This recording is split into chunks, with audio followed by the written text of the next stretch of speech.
Too Long Didn't Read, brought to you by the Alan Turing Institute, the National Institute for Data Science and AI. Hello and welcome to Too Long Didn't Read. I'm Jessie, Public Engagement Manager at the Turing, and I'm on my annual standby duty for Jonah while he's off sunning himself in Scotland. Of course, he chooses Scotland. And I'm Smera, a researcher in data justice and global ethical futures, also at the Turing. So what have you been up to in the last month? I've been up to a lot. I was actually doing a program with the Turing to help young kids get into data science and STEM fields, which was really fun. And I am now gearing myself up for the Lost Village Festival, where I will be speaking on AI on Sunday. So if anyone listening is coming to the Lost Village Festival, I'm speaking on Sunday at 5 p.m. Oh, that's amazing. Well, I'm really excited for you. You've just reminded me, nice little update after last month's story on AI landlords. Mm-hmm. Last month, you talked about AI landlords and what this could mean for renters in the USA and eventually, I suppose, the UK. So not long after the episode aired, media has reported that San Francisco is poised to become the first city in the country to ban algorithmic software used to set and raise rental prices. Now, this is not a ban of AI landlords, but it is a step in the right direction for protecting the rights and safety of renters. So it's a small win. It's a small win. We'll take it. We'll take it as renters, you know. An article in The Conversation in May this year brought dead internet theory to our attention. In essence, dead internet theory suggests that AI and bot-generated content has surpassed human-generated content across the internet. The article explains that, and I quote, activity and content on the internet, including social media accounts, are predominantly being created and automated by artificial intelligence agents. This doesn't sound entirely crazy. In the age of generative AI, deepfakes, and bot-fueled misinformation, I'm kind of sold already. But where does this theory come from? Well, it gained traction in 2021 after a lengthy post titled Dead Internet Theory, Most of the Internet is Fake, on the Agora Road forum. For context, January 2021 was almost 2 years before the launch of ChatGPT. And in fact, the very first suggestion of a dead internet was even earlier than that. And the author credits the origins of this theory to several anonymous posters on 4chan back in 2019. Though I have seen a few claims that this dates back even further, but it is really hard to pinpoint. The original poster does admit that, and I quote, much of this falls squarely in the fringe territory with a healthy dosage of conspiracy theory. And they are not wrong. This post does go off in a lot of unexpected directions. However, an article in The Atlantic by Caitlin Tiffany, not long after the Agora Road post, does a pretty good job of pulling out the nuggets of reason. So I'd recommend it for anyone wanting to learn more without, the weird stuff. I think the thing that grabbed me most about this theory is the suggestion that many of today's viral conspiracy theories and misinformation campaigns could have been generated, or at least perpetuated, by bots entirely. The mother of all conspiracy theories, if you will. That's really interesting because the last few months have seen a wave of viral mis- and disinformation campaigns sweeping the internet across the world. As some might have expected, there have been a lot of these campaigns, especially with elections taking place across the world and some really wild tales. But we did also see very recently one example that I do want to talk about, which was the disinformation campaign surrounding the very devastating Southport attacks earlier this month that led to 6 days of rioting across the UK. It was just really unfortunate. And I think on a personal level, it was probably the only time I've ever felt unsafe over here. Now, with all of this, I'm not suggesting that these events can be blamed on bots entirely. We know humans have very much been in the loop. But I do wonder how far any of these theories would have gone had there not been any bots involved at all. So what's going on here? Where are these bots coming from? What is the end goal? And just how responsible are they for this disinformation epidemic? And dare I say, the death of the internet? Ooh. Luckily, we are joined today by Chris Thomas. Chris is a research associate in the Turing's public policy programme, working across AI standards, governance and regulatory innovation. He holds an undergraduate degree in philosophy and a master's in human rights with distinction from UCL. Chris enjoys pickling, fermenting, and music. All activities one would think would be good activities to know if you want to be a doomsday prepper. What do you think, Chris? Well, I think they potentially help, to keep me alive and keep me entertained in a doomsday scenario. But I've got to say, I'm not someone who thinks that's necessarily around the corner. Okay, so he's not a complete conspiracy nut. No, I wouldn't say so. Maybe for our listeners, you could give us an introduction to what the dead internet theory is and explain how it got its traction. Yeah, absolutely. As you were mentioning earlier, the dead internet theory is essentially the idea that the majority of the content we see online is not authentic human-generated content, but it's synthetic content that's been produced by bots. And I think it really catches on to this sort of anxiety and a distrust of the information online. And I think it really demonstrates the struggles that particularly the last decade, people have had in terms of accessing and knowing whether the information they see and they access online is true. But I think with the advances in artificial intelligence through kind of the algorithmic promotion of misinformation, and then more recently through the rise of kind of ChatGPT and generative AI, this I think has really supercharged a lot of the anxieties around where our content is coming from, how valid this content is, and who is creating it. So I think there's a number of different themes that are really coming together that have kind of brought this theory to the fore in recent years. Okay, so I mentioned this before. This seems to be the mother of all conspiracy theories in some ways. From my research, which has taken me down a lot of rabbit holes, but from my research, all conspiracy theories seem to link back to this one. So can you explain a little bit about how dead internet theory relates to other internet-based conspiracy theories, like QAnon, like the Illuminati? I think there are some central themes around sort of distrust, confusion, senses of community and identity. I think a number of conspiracy theories, however wild, have at their heart this idea of providing an explanation for some form of uncertainty. And I think to differing degrees, they provide a sense of community for certain people, but also in some ways a sense of superiority, this idea that we know something that you don't.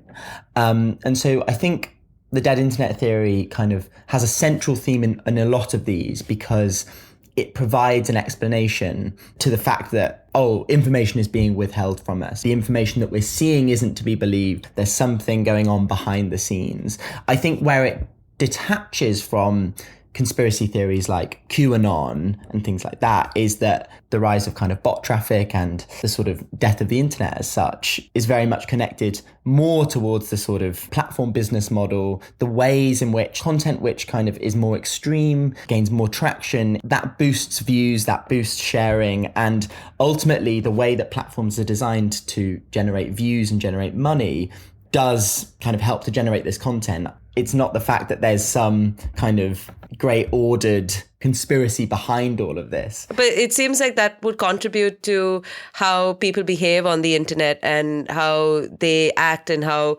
maybe they respond to other folks on the internet, which makes me think about algorithmic manipulation. Do you think that plays a role over here? And maybe for our listeners, if you could give some examples of algorithmic manipulation and how it works. Yeah, absolutely. So I think, algorithmic manipulation definitely plays a role, and in varying degrees, we see it all around us online, whether it's what's the content that's being promoted to as content that companies want us to buy, media that companies want us to see, or then over to more kind of sinister manipulation around kind of disinformation around political campaigning and, disinformation around elections. It's sort of any form of manipulation which is kind of administered through the algorithmic targeting and promotion of content. So through, say, the collection of your data, which, will say something about your preferences, and then feeding back to you certain content that is designed to kind of shape your views in some way. And so I think, this form of algorithmic manipulation is very much on a spectrum from sort of the stuff we see every day that's shaping our online experience. And people can argue to different degrees what constitutes manipulation or what constitutes kind of legitimate versus illegitimate manipulation. But certainly there is a lot online around, election disinformation, and disinformation around current events, stoking violence and hatred, which is absolutely a huge challenge at the moment for us. I've definitely been algorithmically manipulated to buy questionable devices on Instagram. But I mean, speaking of, so we know misinformation played a huge, if not the only role in the Southport riots that Smera mentioned. So where does dead internet theory come in? Are we talking bots? Are we talking algorithmic manipulation? Are these two separate issues, or are they part of the same problem? Yeah, so I think these are totally part of the same problem. But I guess the central question for me is when it comes to something like, the promotion of disinformation around the Southport riots, isn't what caused the spread of this information. It's more the question of why on social media, social media, both the sort of business model, but also the lack of accountability of social media companies really contributed to the rise of this disinformation. And as I was saying, this does come back to politically motivated, racially motivated hatred from people. But I think it's the platform business model, the lack of accountability on these platforms that enables these people to kind of drive that hatred and, has enabled the sort of spreading of that sentiment and the false information. And when you speak about responsibility, are you aware, and accountability, do you know of any methods or any laws or policies that can hold these companies responsible? Yeah, so I think, this lack of accountability goes back a long way really to the early internet, and then the sort of, the beginning of these social media companies. And social media companies have historically had a lot of immunity around user generated content. And, back in the US, this goes back to the sort of Section 230 laws around that sort of essentially say that these platforms aren't publishers of information. Therefore, what third parties put on them, they're not responsible for. And we're also still having problems if you look at the Online Safety Act now in the UK, where it's difficult necessarily to hold people account for the spread of misinformation, which is kind of, legal but harmful. And I think they're now sort of looking into whether we can make any changes to that. And so I think really thinking about the role of social media companies as publishers or algorithmic promoters of information, I think is like a really important place to start there. I think other ways of looking at this would be thinking about ways in which we can monitor and validate content better. I think on X, that's obviously taken a step backwards in terms of the verification. I think that's one of the ways that we can see how things have got worse. But also I think awareness raising, and I think it comes back to, that central question of why is this information being spread? And I think, often the people kind of resharing this information, they're believing it because that's what they want to believe. Google's new AI feature has very recently dropped. So you now ask Google a question, and before you get to all the search results, a lovely little AI has very helpfully scraped the internet and put together what it thinks is an answer for you. So you don't need to go scrolling, you don't need to click on any links. A generative AI has provided all the answers for you. Have you noticed that? I've noticed that, and it's kind of, maybe some days it's useful if I need a single word answer to something, but there are times I want a more detailed answer to something. What do you think, Chris? Do you think all of these, inbuilt features are going to further erode the internet that we know? Well, I think it's really interesting because I think there's obviously a utility with these tools to enable people to access information more easily. I think that's brilliant. But I think there is a question around, the degree to which we can trust this information, how truthful it is, and also just the quality of it in general. There is a question, that people have been asking around, well, the more content that's generated by these systems, the more artificially generated content these systems will be consuming as they generate more content. And so I think there is a certain aspect of this that, links back into the sort of dead internet theory around, will these systems just end up somewhat consuming themselves and leading to a sort of increasingly degraded information environment? What are the broader societal implications if people increasingly believe that much of the internet is AI generated? Having, a healthy information environment where people can kind of understand what's truthful, understand where they can get information from, and what to believe and what to ignore, that's crucial to having a functioning society. It's crucial, a functioning public conversation, crucial to sort of functioning democracy and our elections. I think if we continue to kind of reduce trust in the information that's in front of us, I think, as you can see across the world, we need a shared space where we can share values, share information, because what we see now, particularly I'd say in the United States, is that based on what your political views are, you then get information from sources you trust, right? And those sources are becoming increasingly siloed, increasingly kind of extreme in many cases. A healthy democratic society is one in which people have different views, right? But different views that can be kind of debated, argued, and we can actually kind of get to somewhere in a kind of, we have a sort of pluralistic society, but one which is kind of understanding, tolerant of each other. And I think where we have a kind of increasingly sort of poor information environment, people are moving away from the sort of public square to areas of the internet where they feel as though their views are represented. And so, this increased sort of polarization, this increased vitriol, I feel is all very much connected with this kind of degraded sort of information environment. So, Chris, are you saying the answer is we should all be kind to each other? Obviously, we should all be kind to each other. The internet should be a nicer place. A nice, kind place where we all play Farmville. And, or Haribo Hotel. Haribo Hotel. It's interesting though, because I am constantly having to beat my social media algorithm to take me outside of my echo chamber.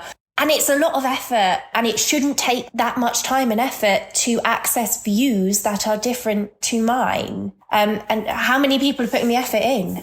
And I think that's a real challenge around, like, how do we create online environments which are, creative and challenging rather than kind of pigeonholing. It's very easy to show people the same content that they like, show people kind of content on the more sort of extreme end because that's been shown to kind of increase engagement. It's a really interesting challenge of how we try to kind of cultivate a broader, more kind of diverse online environment on social media for people that enables people to kind of access, as you were saying, content outside of their normal kind of sphere, to enable that kind of interaction with a plurality of views and perspectives. This problem isn't new, but generative AI, it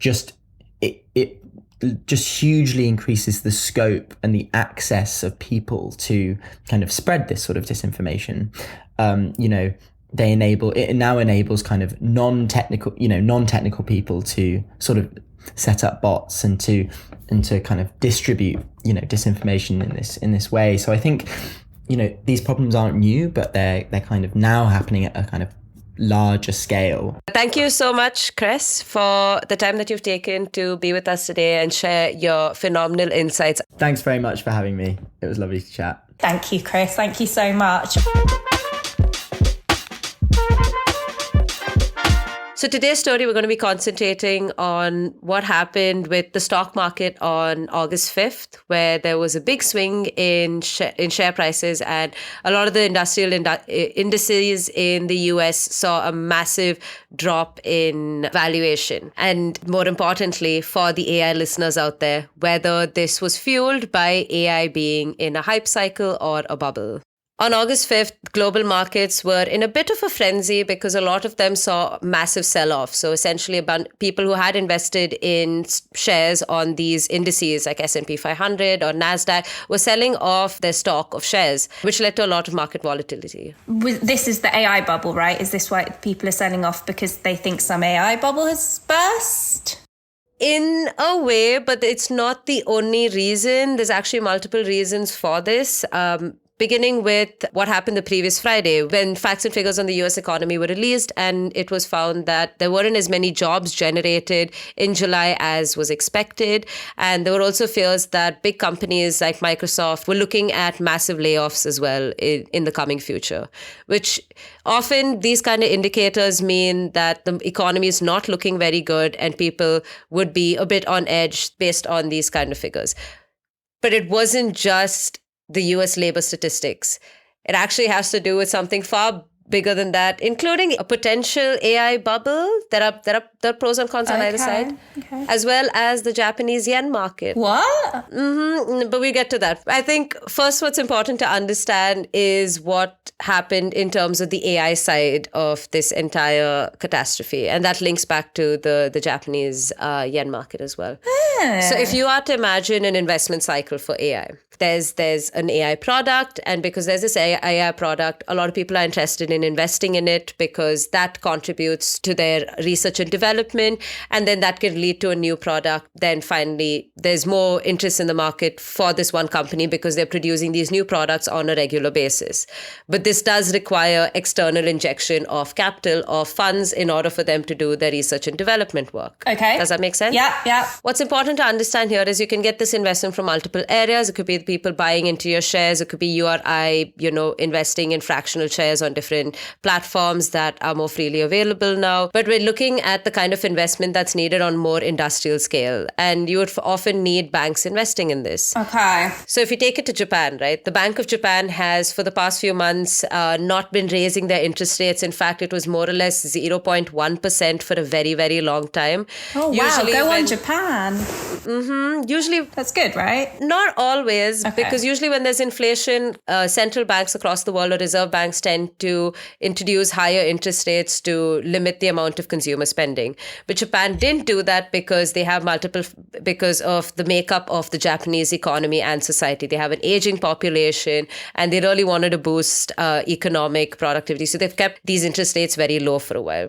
So when interest rates are low in, say, Japan, but interest rates in the US is kept relatively higher, a person who would want to, take out a loan in order to invest in a company would probably want to do it with a place that has low interest rates. Yeah, okay. I see where we're going. So you get cheaper yen, convert it into a more expensive currency, invest that into the US markets. But when Bank of Japan raised interest rates at the same time that US data showed signs of recession and the job problems, there was an immediate sell-off of assets globally, which led to a massive dip in the economy. Which led to Black Monday on August 5th? Yes, and that's what led to Black Monday. But also what's important is that in the recent years, I think a lot more people have taken to active investing on their own. So if they see the market is crashing, they're like, sell it off. So that leads to a further dip. But you know what? And let me just say, I think that is perfectly reasonable.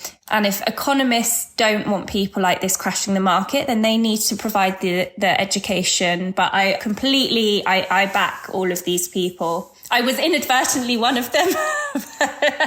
Did you actually end up selling? Yeah, but not because of anything to do with, I've been having highs and lows for a long time. I just ran out of money. What I now know was a really bad time to run out of money. Yeah.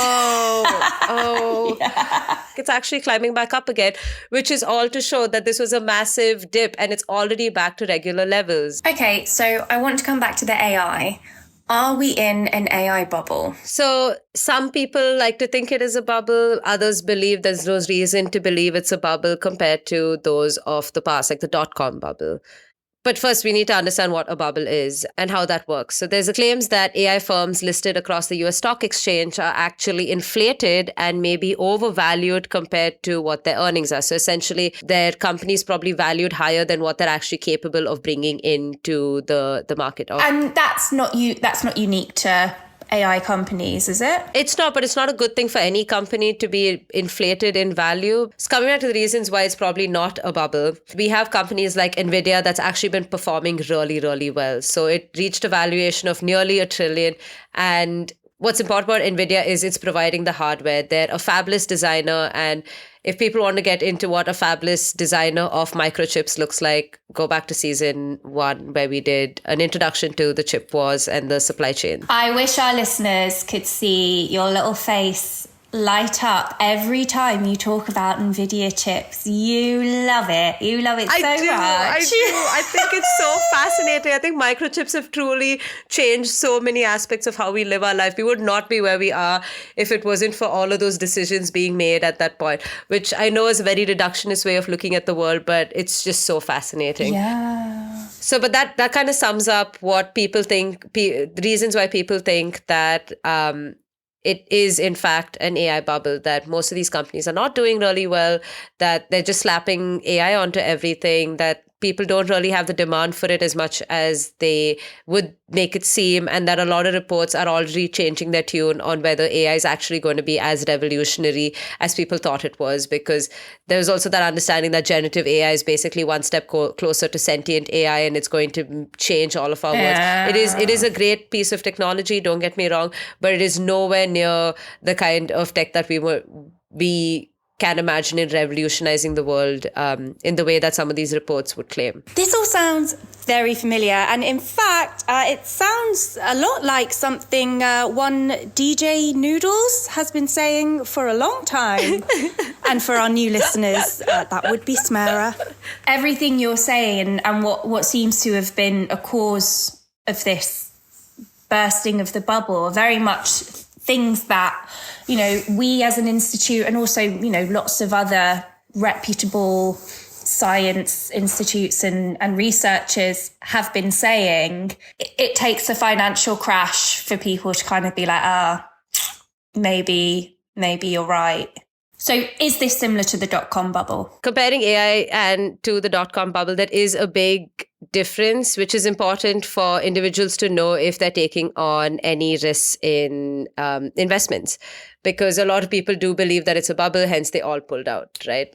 So what's important to know here is that the dot-com bubble in March of 2000 was driven by excessive internet speculation. Jessie, do you remember the early 2000s? We did not have internet. Do you remember the early 2000s? A little, I'll have you know.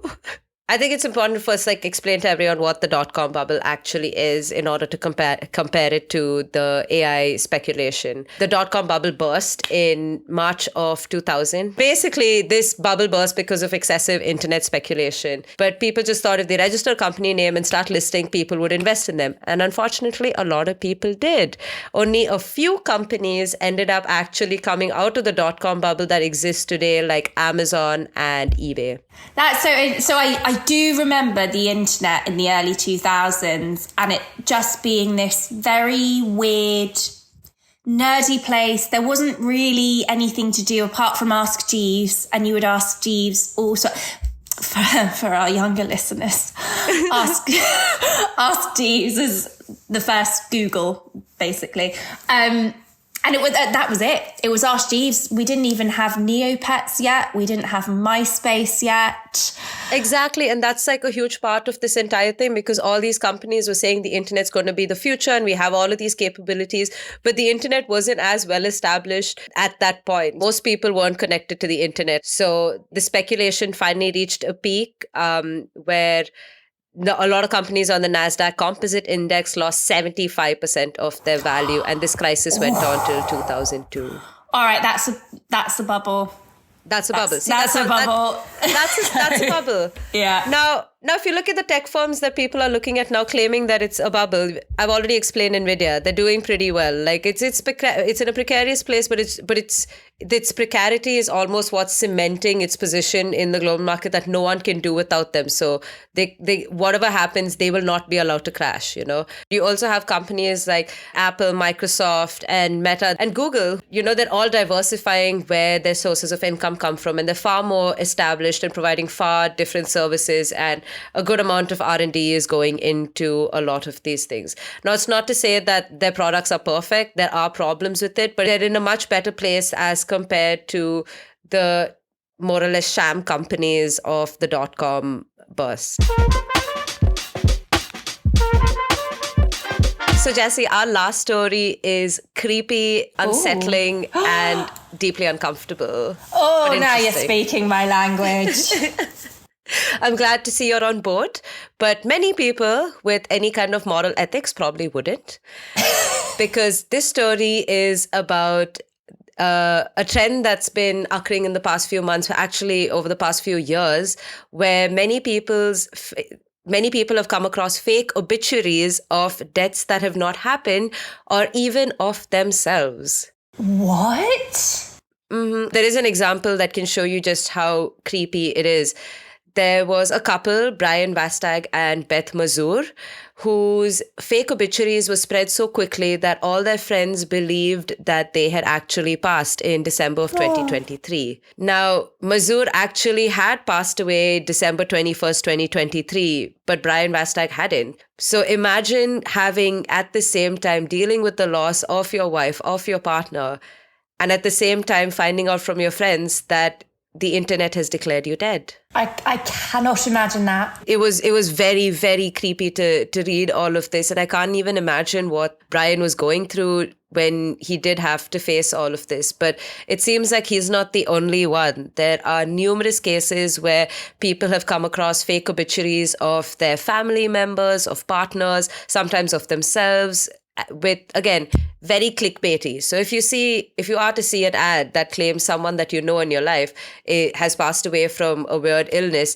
even though it's like on a very weird website, you're probably still going to click on it. Oh, 100%, yeah. And that's what people end up doing. And that's how they get you. And that's how they generate revenue. So that's the story that we're going to be dealing with today. How these Adtech businesses are putting out clickbaity ads to get folks to click on them, even though they could be emotionally absolutely devastating. Oh my gosh. I think I've come across similar clickbaity ads. But with generative AI, you can imagine how they can try and make these ads look far more compelling, probably use images of the individual that's there on the internet because they are scraping the internet for this data, and find a way for you to actually believe it, set up images of a car crash that never happened, and so on and so forth. So who are these people that are having fake obituaries written about them? Are they famous? Is there something about them that would make lots and lots of people want to click? Because I would click on an obituary with my name on it,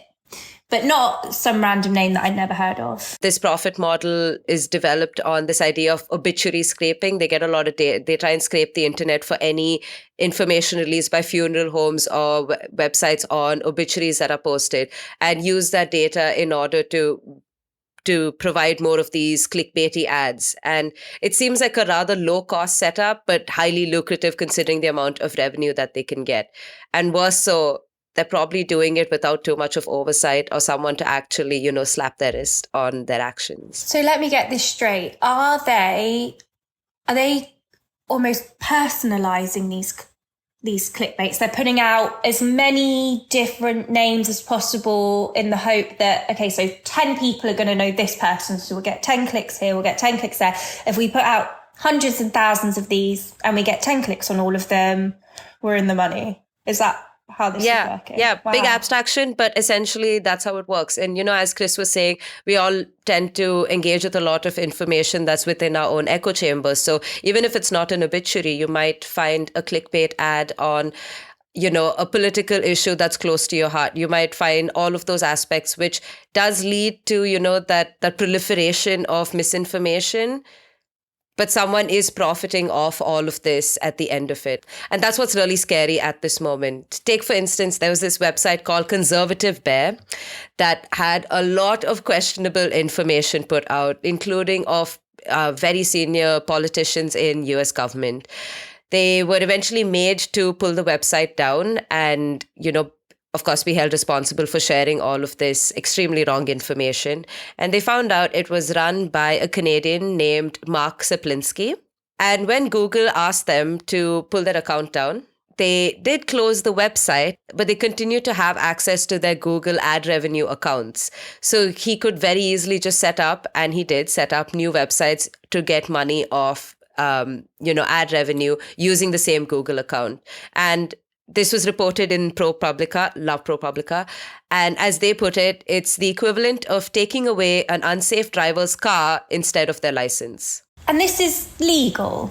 It shouldn't be. It technically isn't. At least in the UK, you have the Consumer Protection from Unfair Trading Regulations, which should prevent companies and individuals from misleading consumers or even harming consumers using deceptive messaging, leaving out important information. So you're in that vague area of like, oh, maybe it could be, or using aggressive sales techniques where you're throwing out so much of information at a person that they almost feel compelled to actually open it. So in a way, there is regulation of this, but in terms of legality, it keeps coming back to that.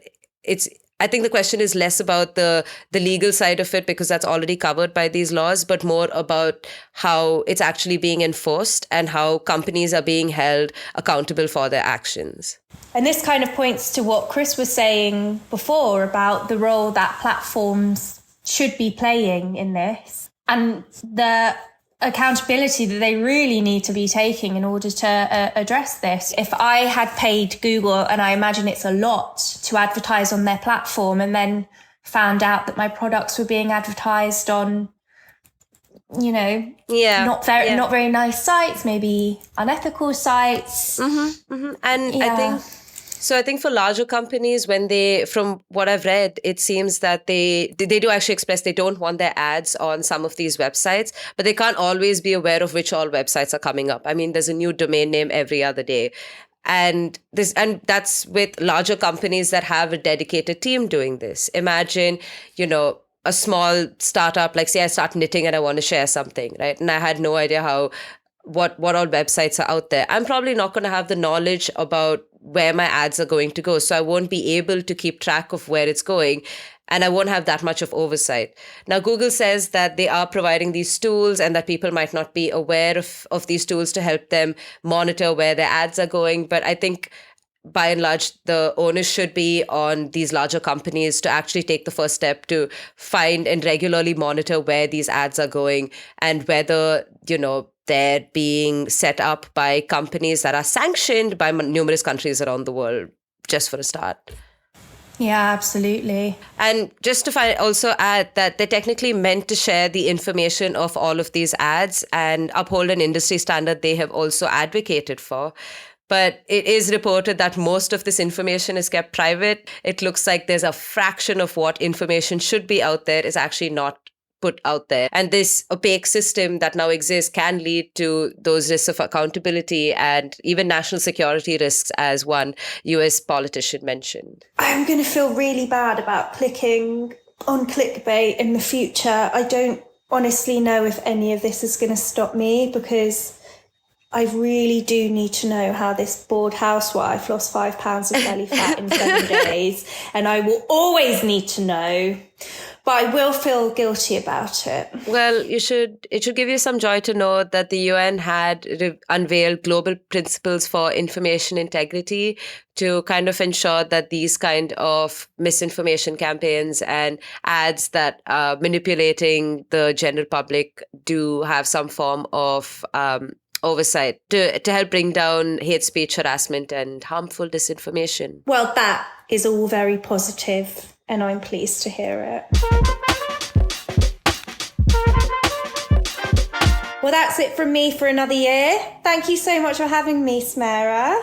Thank you so much for joining me, and I hope it's not another year. I'm sure we can find a juicy new conspiracy that you can sink your teeth into.